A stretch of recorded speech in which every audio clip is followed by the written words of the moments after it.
Mesdames et messieurs, bonjour. Comme promis, je viens dans cette courte vidéo faire le compte rendu de l'audience du 12 décembre dernier du procès intenté contre ma modeste personne par le milliardaire Mahamadou Bonkungu et son entreprise Ebomaf. Ce jour-là, les avocats de celui qui se présente comme un magnat du BTP en Afrique de l'Ouest avaient le sourire et l'assurance de ceux pour qui le match était déjà plié. Après tout, ne s'agissait-il pas d'un combat entre Goliath et David? Car que pouvait un simple journaliste d'investigation face à un Mahamadou Bonkungu multimilliardaire reconnu dont l'entreprise étend ses activités désormais dans une dizaine d'États africains après avoir démarré dans son propre pays au Burkina Faso. Mais une fois de plus, Maître Bédi est sorti dans le dos, comme on le dit en Côte d'Ivoire. Avec une première réception, il a fait s'envoler les illusions des deux avocats réputés par le milliardaire, Maître Armel Thierry Likan et Maître Arnaud Ouédraogo, dont une forme d'amateurisme venait ainsi d'être étalée au grand jour. La pertinence de l'exception soulevée par mon avocat allait être confirmée par le représentant du ministère public, invité à se prononcer là-dessus. Il restait aux défenseurs du milliardaire la procédure engagée dans la même affaire par le procureur, puisque je suis également poursuivi par le parquet. Mais leurs espoirs allaient très vite s'envoler, puisque Maître Donald Parfait Bédi annonce une deuxième exception. Cette annonce fera pousser un grand cri de stupeur venant de Maître Likan, un des conseils de Mahamadou Bonkungu.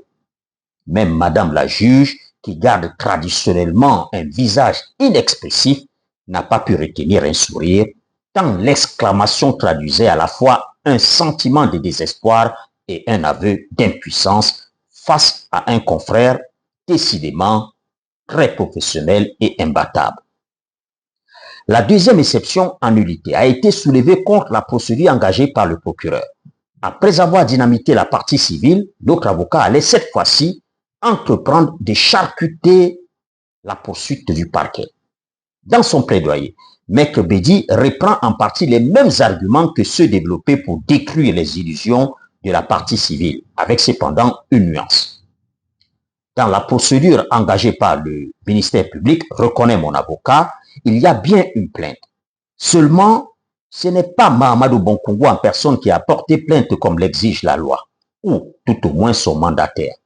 Ceci étant, fait remarquer l'intrépide avocat Donald Bédi, la plainte émane d'un certain Kissiyao Bani Patrice, qui se présente comme conseiller en communication de M. Bonkungu. Or, insistera notre défense, le dossier ne comporte aucune copie d'un quelconque mandat accordé par M. Bonkungu à l'individu qui porte plainte prétendant agir en son nom.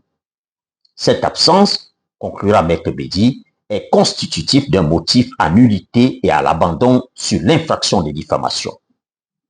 Le procureur a bien tenté de défendre son dossier, mais l'absence d'un mandat dans le dossier pour justifier que la plainte ait été introduite par un tiers est un fait juridique irréfutable que la Cour ne pourra ignorer.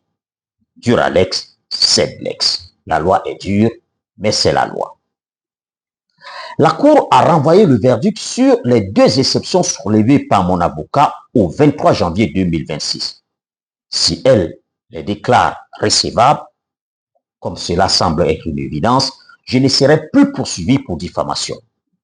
Le procès pourra cependant s'ouvrir avec les débats dans le fond sur les autres infractions que le ministère public et la partie civile estiment que j'ai commises.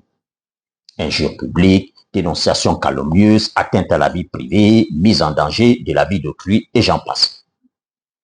Mon avocat et moi-même préparons nos procès avec le plus grand sérieux, tout en ayant à l'esprit qu'en démocratie, les puissants usent souvent de la justice et de tous les moyens pour faire taire les journalistes d'investigation qui dérangent. Et c'est peu de dire que cette peine perturbe le sommeil de pas mal d'individus, souvent très puissants. Nous sommes prêts pour le 23 janvier et Inch'Allah, Si Mahamadou Bonkongo croit nous faire juger, c'est nous qui ferons le procès du multimilliardaire. Je n'en dirai pas plus pour le moment. Pour terminer, ce qu'il faut retenir de notre comparution du 12 décembre dernier, c'est que notre défenseur, Maître Bédi, est un procédurier au sens le plus noble du terme.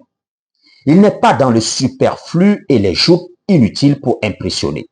Il ne tente pas non plus de se montrer vicieux comme le font certains avocats. Il a pour unique boussole la loi et il invite la Cour avec toute la courtoisie qui s'y est à dire le droit et rien que le droit. Le propos de Maître Bédi n'est jamais déclamatoire. Il n'est jamais dans le spectacle et laisse plutôt la justesse des points de vue qu'il soulève produire l'effet désastreux pour les parties adverses. Voilà, mesdames et messieurs, ce que je voudrais vous donner comme compte rendu du procès qui nous oppose à M. Mahamadou Bonkongo, en promettant de vous revenir très vite avec de nouvelles informations et analyses pertinentes, toujours fondées sur des faits. À très bientôt. Inch'Allah.